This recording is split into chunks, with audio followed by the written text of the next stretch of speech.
Happy Monday, everyone. I hope you all had a blessed and restful weekend and that your week is starting off well.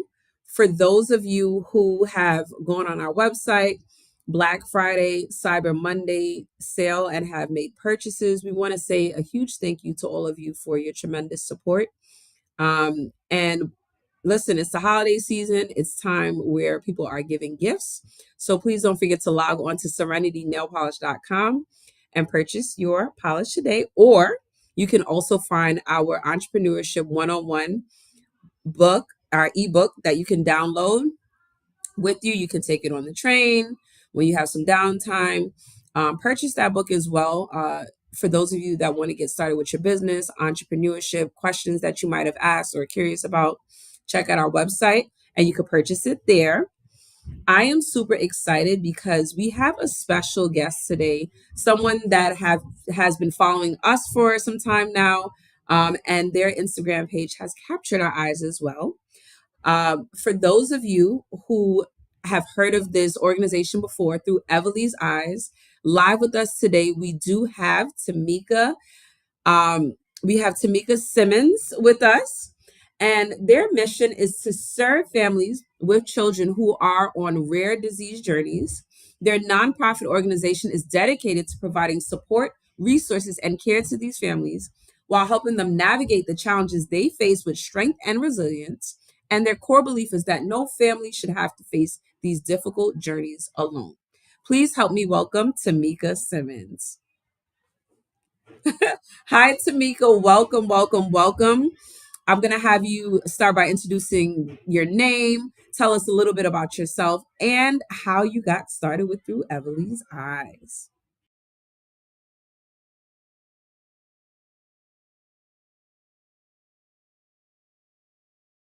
I believe you're muted, Tameka.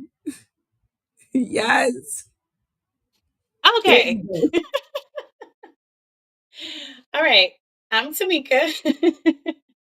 I am the founder of Through Emily's Eyes.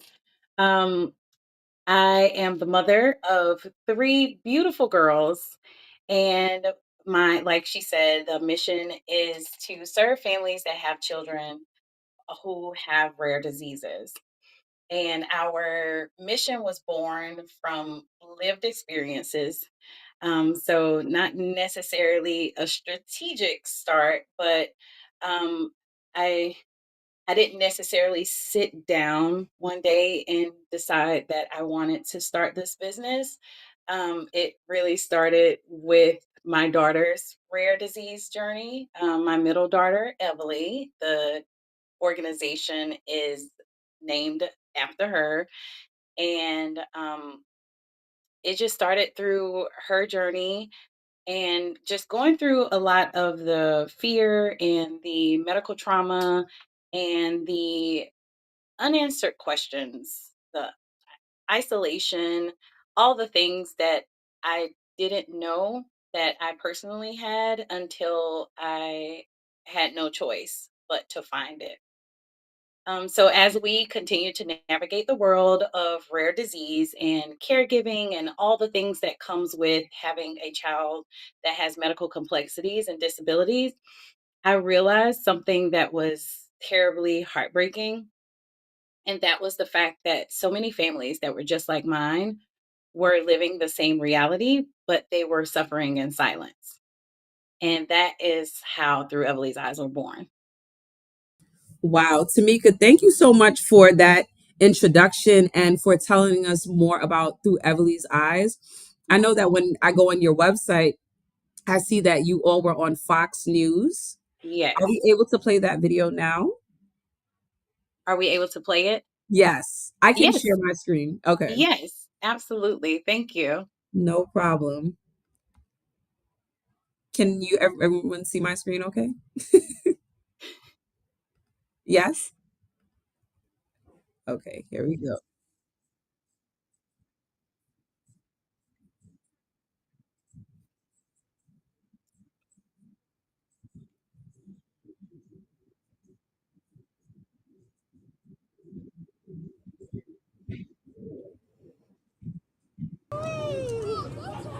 This is Everly. A beautiful 8-year-old girl who was born with a rare disease called anophthalmia. She has a lot of struggles when it comes down to heart problems. She's a G-tube user, she's a wheelchair user, but she is so full of love and light and joy.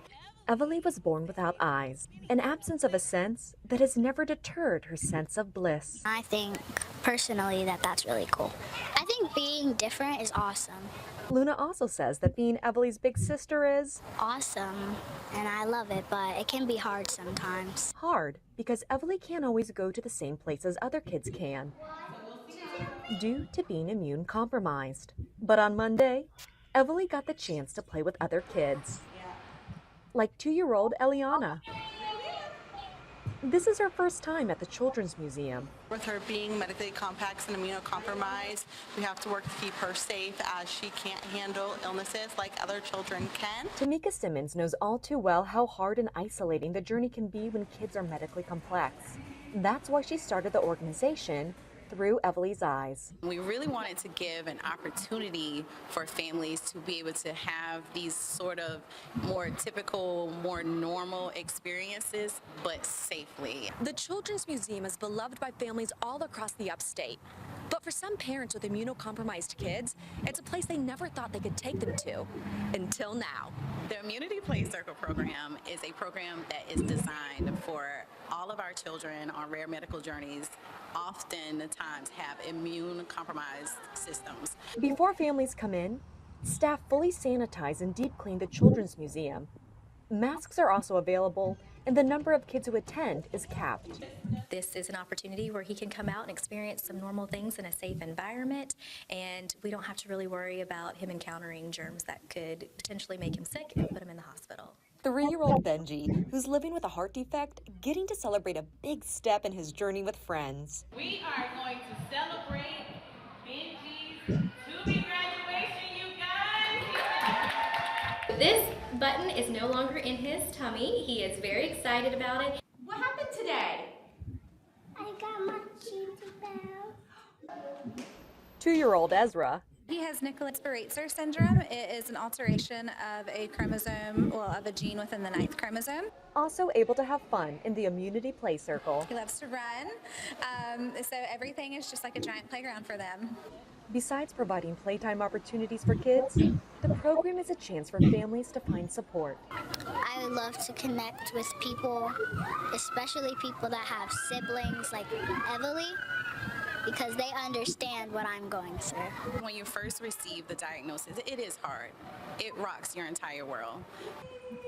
But I promise that these kids, they will teach you so much and they will show you so much. And things might not look the way you thought that they would look, but that doesn't mean that it won't be beautiful.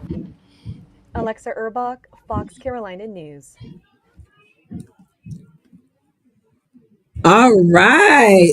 Wow, wow, wow. Am I still screen sharing? Yes. How do I stop it? No, I see you again. First of all, A1 on the interview. You look phenomenal. Thank Emily's you. hair is gorgeous, by the way. That is a head full of hair. Listen. So and you have amazing daughters to help you as well and are all a part of the journey with you. And the work that you're doing is incredible. Can you walk us through more about like what the program looks like and how do parents like sign up? Is it a Absolutely. day-to-day thing? Like, yes, we would love to hear the details. So, under the umbrella of Through Emily's Eyes, we actually have multiple programs. The Immunity Play Circle is just one of our programs that has really, really grown very fast, probably because of the demand. There was such a need in the community for this program, and it really blew my mind how quickly this program grew. So, Immunity Play Circle is where we partner with different organizations and different businesses in our area. The Children's Museum was one. And it was so successful that it just grew over into several different businesses. We used a business called Kids Play and Cafe, our local South Carolina Children's Theater, another Idlehurst Farms, where we had a whole day of, kids with disabilities that had an opportunity to ride horses and do a ton of activities that they typically wouldn't be able to do. So they can just sign up by going to our website, and you can check. We try to keep up with, the calendar and stuff like that with the events. Things kind of slow down this time of year just because it's a little bit harder, it's a little bit tougher with us being kind of in ick season. So their safety is always the priority, but you can always go to through to see when our next event will be, and you can just register there. So far, and my hope and prayer is that we are able to continue to offer all of our programs for at no cost to the families that we serve.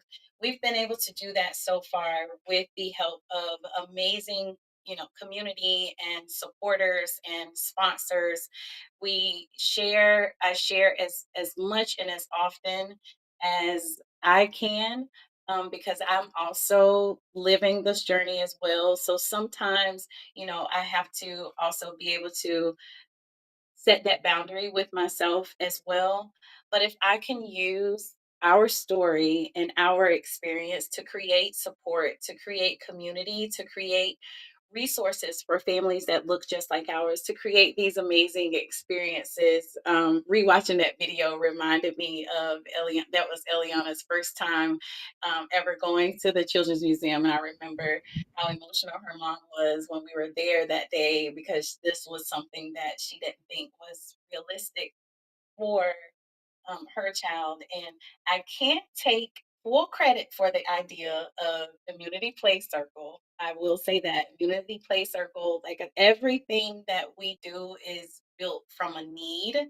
And my youngest daughter, who was 6 at the time, was struggling really, really, really bad with wanting to be in certain spaces and do certain things. And she said, well, there should be places that we should be able to go, safely as well. And I was like, you Mhm. know what? She's right. Yep. So anytime anyone is interested, we are looking to continue to grow Immunity Play Circle, not just in South Carolina. We are also looking to expand it to other areas and states as well. So I'm really excited for the future of our Immunity Play Circle program, because it has been so phenomenal. It's made such a difference on the for entire families. So I'm just excited to see it grow. Like I said before, I hope with everything in me that I can continue to be able to offer this to our community at no cost to the families. Having kids that are in and out of the hospitals all the time, constantly having to travel, constantly having to fill prescriptions or medical supplies, it is very expensive. So I would love to be able to continue to grant the support without the financial strain or anything like that. I don't want any of it to feel like it's a strain at all. Like the mission is to be able to keep this as smooth and as peaceful and as we possibly can, because these families absolutely deserve every moment of peace that they can get. Absolutely, absolutely. And it is inspiring to know that you're using your journey and your story to help other families. I think that that's extremely powerful. So thank you. Thank you. I mean, you were chosen for a reason, and the way in which you're paying it forward, I definitely believe like you're going to continue to be blessed Thank you. in your Thank you. reward.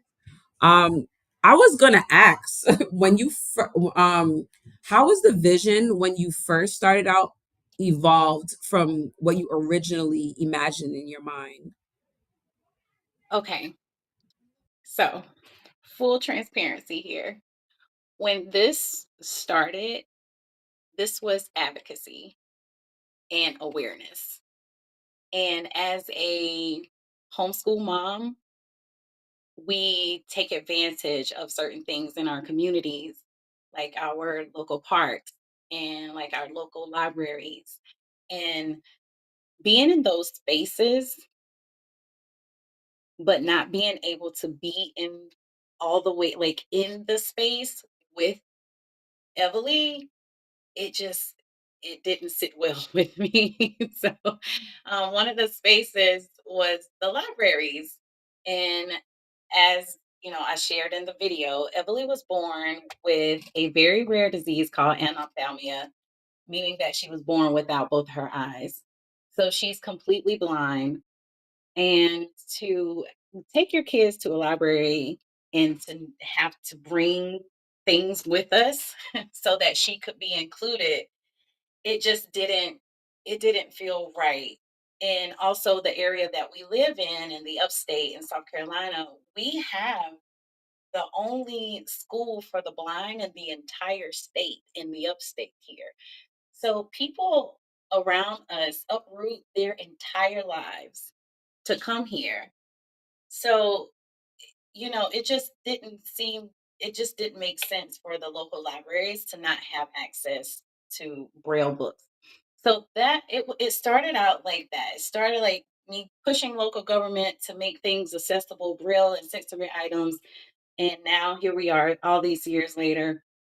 And now, when you go into our local libraries, there's an entire section specifically for people who are blind and have visual impairment. We have a growing collection of large print, a growing collection of Braille, a growing collection of sensory items for younger kids who have vision issues as well. And to go into the libraries now and to see it growing over the years. But that, to be honest with you, that's where it started from. It stemmed from that. It stemmed from going into local, even restaurants and stuff and saying, hey, would you happen to have a Braille menu? And they, just not having that accessibility. So, and then that grew from awareness and advocacy to simply wanting to connect families so that no one felt alone. And then I began to see needs that were deeper, and I knew that they were there because they were within me as well, because I'm living it too. So then I began to say, okay, well, what about the emotional needs and the spiritual needs and the mental health needs and the practical needs? And that, as I began to think in that way, the vision just really expanded. And now I see through Emily's eyes completely different than what I did all these years ago when it just started out as a page online where I just basically, you know, tried to spread awareness about rare diseases and about children with disabilities. And it was simply just that. But now how I see through Emily's eyes is completely different. Now I see it as a movement. I don't even see it as a nonprofit. I see it as, as a movement, because what started out as awareness and support turned into something so much bigger, turned into mental health programs, turned into the immunity play circle that you just saw there, turned into caregiver wellness experiences and sibling support, because they're a part of the journey too. And it turned into some really amazing partnerships with major organizations, and it's grown because the community has grown.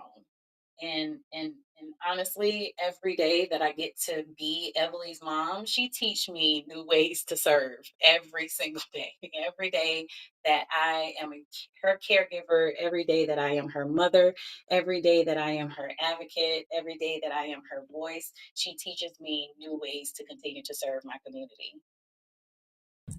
Tameka, wow. I mean, from you just wanting to say, listen, I want to advocate on behalf of my child and her needs, to it becoming a movement, like that's big. And I know that when you first started out, of course, like any business, there probably was challenges.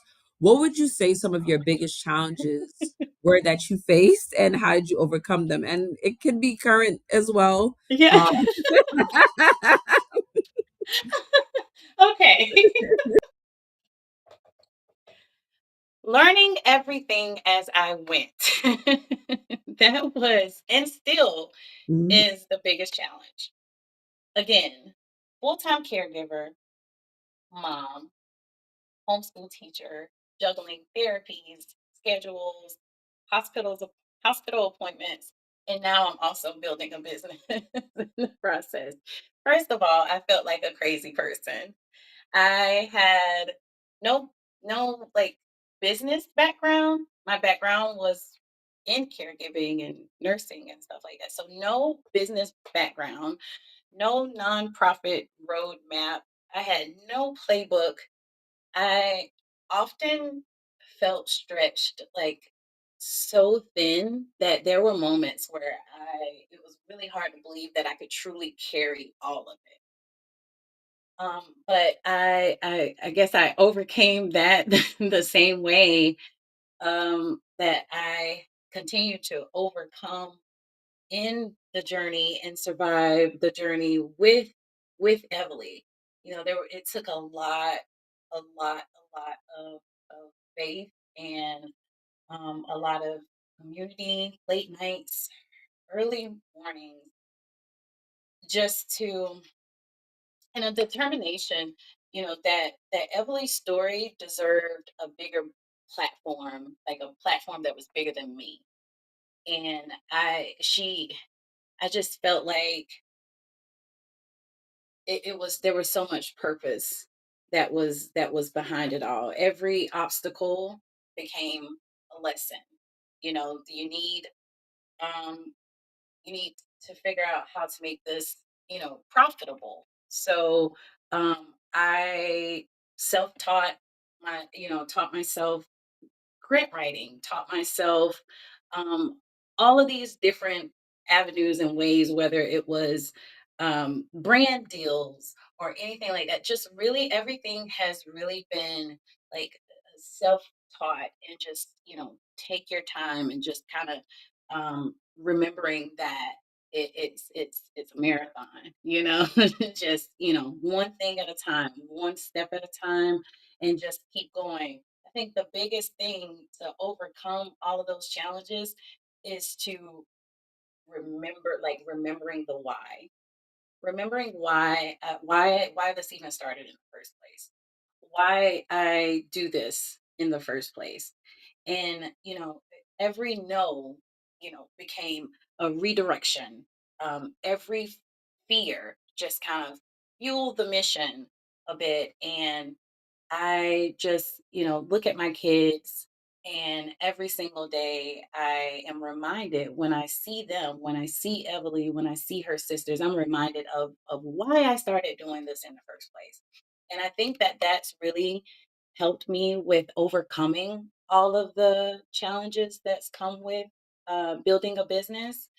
And I just try, really, really hard to, and I also just giving myself, space and grace mhm, when I need to, because that's can be really, really hard for some of us. We just sometimes we can just want it so bad, and we mhm, just know that it's great. We know that what we're sitting on, we know that there's a need. We know that this can be really a really great thing, and not only great for the community, but great for my family, for the future of my family. I can build something for my children, and take care of them, even long after I'm not here.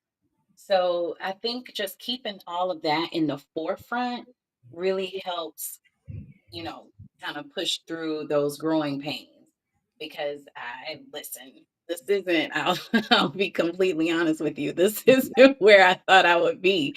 yeah. So, but it's taught me so much, and I have grown in ways that I have, never been able to even think about. So just remembering my why Mhm. definitely is at the top of the list of how Mhm. I overcome the obstacles. Thank you so much for sharing that. Because I was gonna ask you about like there's a balance, right? And Yeah. sometimes I feel like figuring out a balance sometimes can also feel like a daily thing too. Like, yes, you have your habits and routines that you rely on, but also like things look different day to day depending on the day. Um, Yes. so I do want to ask you, like, do you have any like daily habits or routines that you rely on that helps you to stay productive or maintain like this energy for not only your daughter but the organization, the other families that are also leaning on you and the Yeah. different avenues? Yes. I so when it comes down to those habits and routines, it is hard to keep a habit. Any mom can tell you that. When you're raising kids, like to stick to like one specific routine, like for yourself, is a challenge in itself. And a lot of the but because a lot of my creativity with how to serve comes from lived experiences. So I've learned about myself that the more present I am, the more aligned and inspired I I feel, and that's when I can really say, "Oh, yes, we can do this and we can do this." And one of those things that has really, really, really helped me out, especially like to stay grounded in such a high demanding life. Like my life is literally it never stops. I don't know what, I don't know what tonight will be like. Right. I don't know what the rest of the evening would be like when I finish, talking with you today. So taking these little moments for myself, and sometimes it doesn't always look the same. It looks like, just being able to do what I can do when I can do it. One of the things that I really love is to take little quiet moments to myself. And whether that's journaling or grounding. I'm a nature girl. I like to be outside, and I like to have my feet and hands in the ground and stuff like that. And for a while, gardening was huge for me, and then life just became so demanding that it didn't allow that. Um, so I had to find like different ways to be able to also pour into me to ground myself. But the quiet moments before the house wakes up is top tier for me. It's like getting up before my kids, the house is quiet. Sometimes I'll get up and it's still super early, and Mhm. even like and outside hasn't started buzzing and everything yet. And to take a moment, whether it's a spiritual grounding, Mhm. whether it's a creative time for me. Sometimes I'll paint like a little, take these tiny little canvases because I have to be realistic with the time that I have. Yeah. Sometimes it's gentle stretching.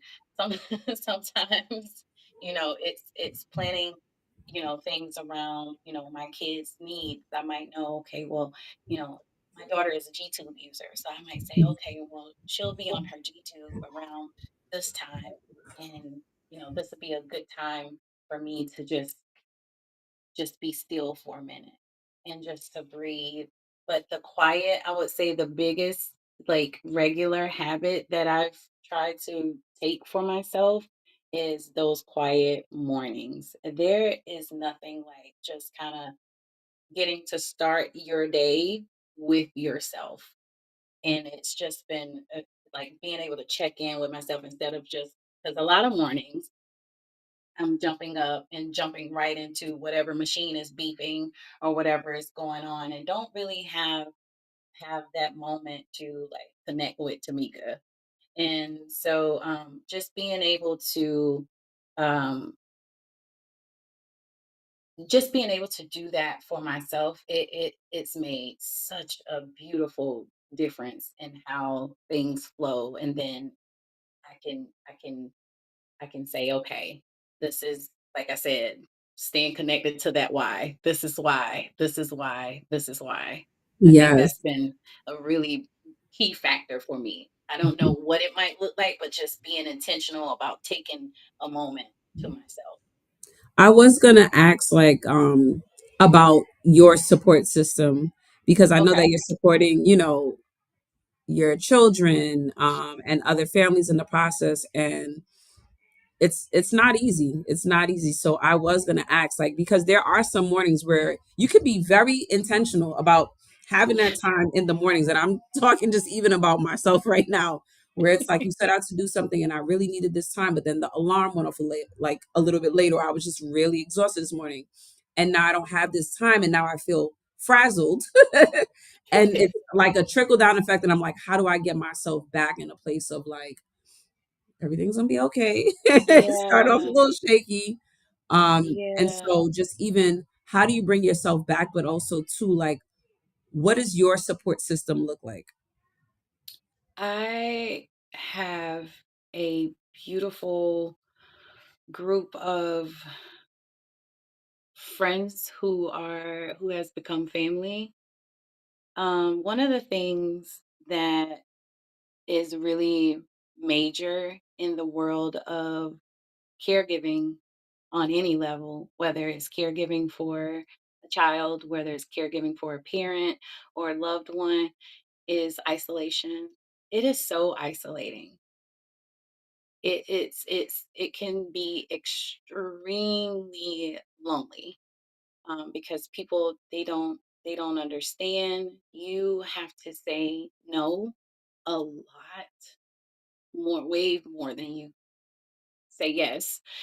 And a lot of times you lose a lot of people and relationships along the way. And the same has been true for me. However, during those times, I I've often said that Everly really came in and got rid of all of the fakes in my life, because you have to show up so much and so often in ways that you probably never thought you would have to show up for someone, or in ways that you've never imagined, or sometimes you don't even know how. But there has been, the most beautiful thing about this is that we've lost a lot, but we've also gained so much. Like, we know that people in our lives that say that they love us, we know that they do for real. Because Emily is, by God's grace and miracles, is turning 10 in just a couple of weeks. And this is, uh, I don't even know how to explain it, but for the first few years of her life, I was being told that I would be lucky to get 3 to 5 years with her. And we're about to celebrate 10 years. I know that's right. So for Telling you. 10 years now, there's people that's been in our corner since the beginning. And I know that that's been no easy feat.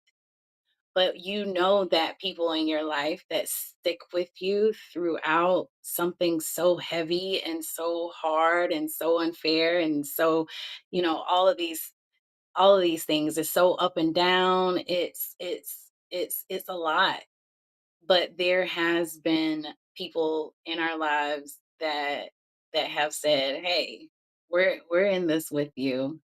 And I could not be more grateful for that community. And I try to encourage other caregivers to share what they go through, because the community is there. The village is out there. They're out there and they want to love, on us. And even when it's really, really hard, and it can be painful to allow them to. But I'm grateful for the ones, um that said, "Hey, we love you, and we mean it." And so, and we will, support you when we can. and how we can. And because the isolation that comes with having a child that's medically complex, it's pretty intense.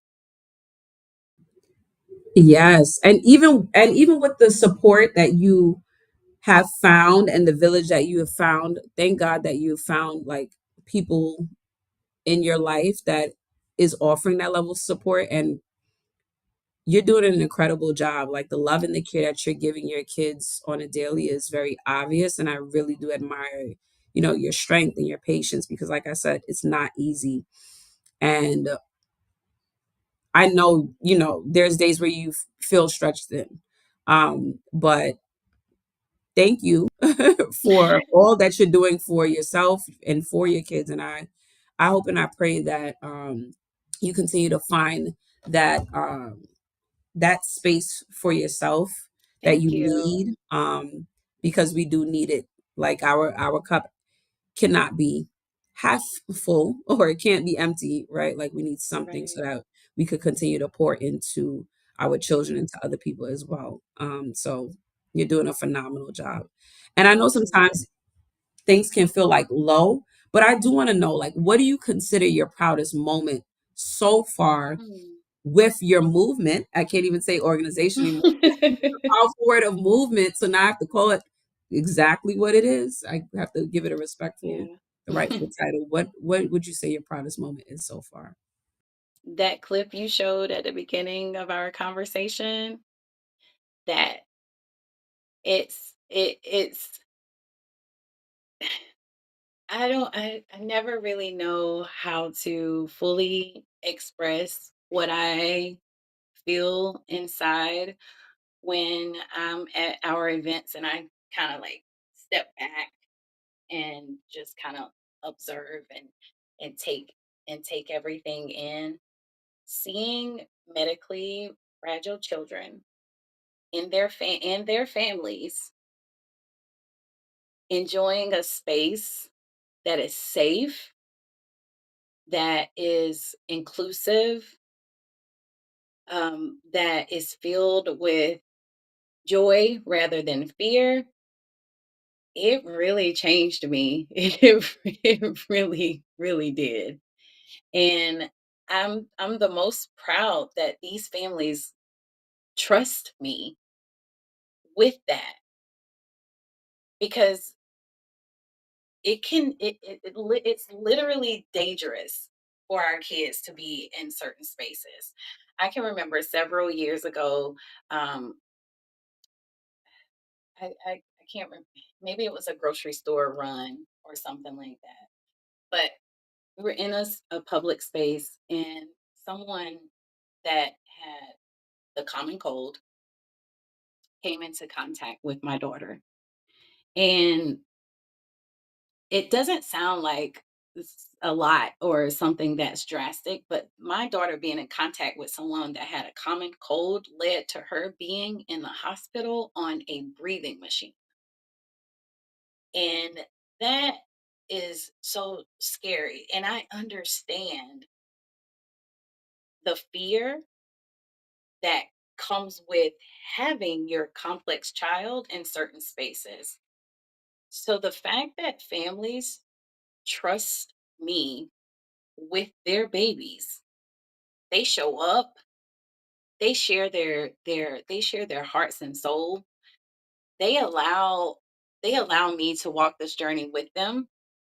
And the fact that this movement born from my daughter's journey is now touching people's lives and on that magnitude, that's something that I carry in my heart with an abundant amount of gratitude.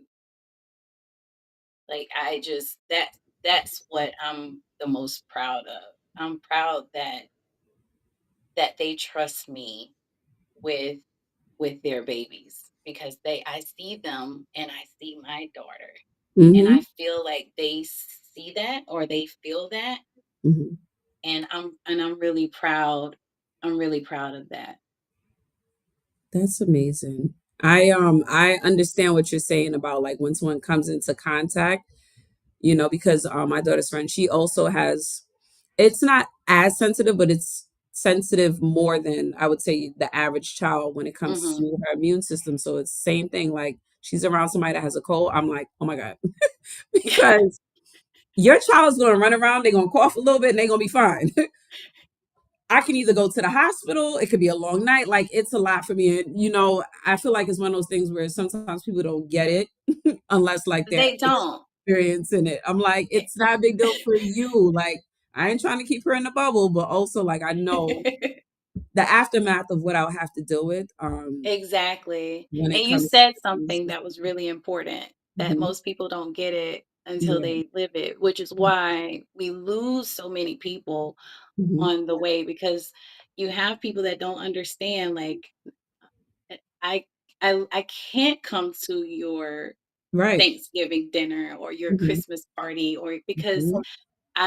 it's my job as a mother to keep my child safe. Right. And a lot of people be like, "Oh, it's just a Mhm. little cold," or "There's no such thing as a little cold Mhm. in our world." Right.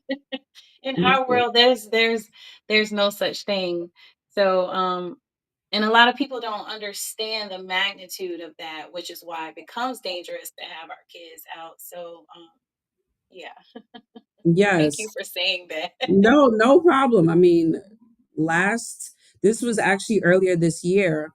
She ended up catching a pneumonia. Mind you, we had the Christmas show was beautiful, performed. By the next morning, fever was high, few hours had to go to the hospital. Like the process exasperated so quickly that it was crazy. We Yeah, didn't leave the hospital for maybe like what, 8 days, and then she was out of school for a month, like yeah, recovering. yeah, So I'm just like, it looked very different on this side of town. So it's yeah, either you get it or you try to at least understand where someone is coming from, like yeah. because each experience is different. And the work you're doing with the organization, I have to ask, where do you hope to see through Emily's eyes in 5 years from now? What are your next big goals? I think I heard a mention of a book. Is it a book? Well, okay, so yeah. So my oldest daughter has a published book called Emily's Sister. We are, like Oh, I that's so said, sweet. big on supporting the entire family. You can also, there's information about the book on our website, and purchases of the book also directly benefits the families that we serve. But it's about her experience as a sibling that has, a sister with medical complexities, because this is very much their journey too. And I can share all of the ways that it's affected me as a mom, but I'm not it's their journey. My oldest and youngest daughter, their journeys are separate from mine. It looks different. And I didn't grow up with sisters. I have a brother. And so, and I just watching them, I see that the dynamics of girls are different anyway. And I wanted her to have a space and an outlet to be able to express that, and also to be able to share. She goes around to different elementary schools and stuff, and she reads her books to the kids, and she talks about disabilities, because we want kids to ask questions. A lot of people, they see, they'll be with their kids and they'll see a kid that is different, and they'll be like, shh, like, don't say anything, don't look, like, don't do this. And that's where it's instilled in children that it's not okay to be different. And it's a way for her to be able to um go out into the world as big sis and as advocate, and to say, hey, like, stop staring at my sister, just ask me. so so So with the book, we are hoping to be able to continue to expand with spreading awareness. And in 5 years, I would love to be able to for Through Emily's Eyes to continue to grow on more of a national level. There are certain things that we've been able to create nationally, like the mental health support is one of them for caregivers and siblings. Because we do that virtually, we're able to expand with who we're able to serve on the journey. I would love to be able to expand our caregiver wellness programs a little, to for a bit more reach. And like I said earlier, bringing Community Play Circle to multiple cities is definitely a huge goal of mine. Um, Continuing to grow the mental health service just because of the feedback that we've received from providing that mental health support. Um, so that's where I see us. I see us kind of becoming, a trusted, transformative support system. One of the things that I I love about Through Emily's Eyes, and I feel like set us part is that we understand and recognize that supporting you on your spiritual journey or emotionally or mentally, um, financially, I know it may look different than the next person. So we have all of these different things because something that may speak to you or that you may be drawn to, the next person might not be. And we understand and recognize that. And that's one of the things that I really love about Through Emily's Eyes. And I also love that we we support the entire family. We support the child that's diagnosed. We support the caregiver. We support their siblings. We, at our Immunity Play Circle events, the entire families can register for free. And even if they have aides that need to come with them, they can come too. We want we want the experience to be, like I said, as smooth and easy as possible. So that being said, bringing Immunity Play Circle to multiple cities would be so huge just because I've seen the difference that it's made here. Um, I think the biggest part is just knowing that I'm continuing to honor my daughter's journey, um, by serving others with intention and with compassion. We don't, unfortunately, that can feel very far and few in between on these journeys. And so the biggest part for me would be to continue to honor her in that way. Thank you, Tameka. I mean, I'm an educator as well, and I often have those conversations with my students. Like you said, like sometimes people will act like they don't hear or they don't want to address certain things. But my biggest thing to them is always everyone gets what they need and everyone needs something different. And Mhm. like that conversation behind like equity and equality and explaining those differences, Yeah, like, listen, equality, everyone's getting the same resources. But when it comes to equity, right, there has to be different resources based on what that individual person needs. So if absolutely. so and so is up wandering around the room, don't be worrying about what so and so needs. You should be worrying about what you need because so and so needs something different. Yeah, But that it is is good. beautiful. We need more educators that think like you. No, no, seriously. We can't be afraid to have conversations with our children. That's how they learn. And that's Absolutely. how they go out into the world and learn how to treat ultimately other people. So for me it's They, definitely important. yes, thank you. Now, for anybody that is watching you right now and want to know how they can support your journey, and where to find you on social media, can you please tell people watching right now where they can find you, how Yes. they can support you all? So, if you would like to be a part of the Through Emily's Eyes movement, you can go to throughevelyseyes.org. You can learn more about our organization, events that we have coming up, and ways that you can support. You can support by donating. You can support by going to our social media pages, which is at Through Emily's Eyes on Instagram and Facebook.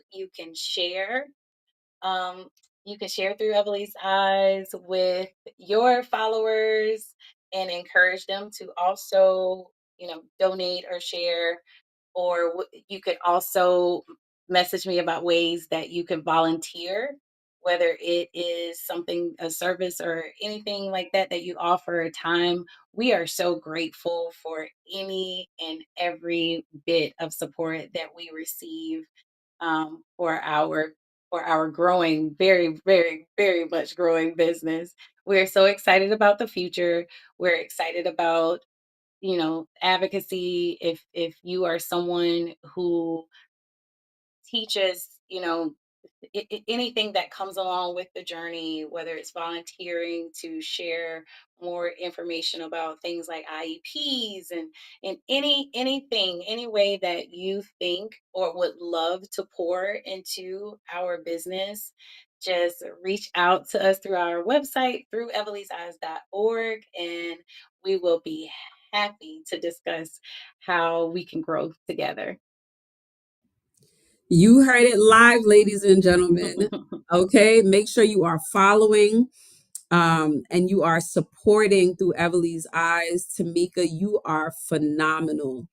Not a lot of people can carry what you're carrying right now, and not a lot of people can do it with such grace. And I know some days, like I said, is not easy, but we want to thank you for sharing your journey, sharing your story, for doing the work that is needed by so many people around you. Thank you. And just to let you know, the work that you do is not in vain. It's not in vain. It's all for a reason. It's all for a purpose. And I just pray that, God continues to give you the strength on your journey along the way. And for those of you who did not get a chance to check out our website and catch our sale, make sure you scan to visit our website. Check out Mastering Our Business as well for all of your business needs. Support with getting started on your business. For those of you who may have already purchased a ebook for Entrepreneurship 101 and need that extra push or need that extra support in that consultation, make sure you're following Mastering Our Business as well. And until next week, be safe, be healthy, and have a great week, everyone. Take care. Bye.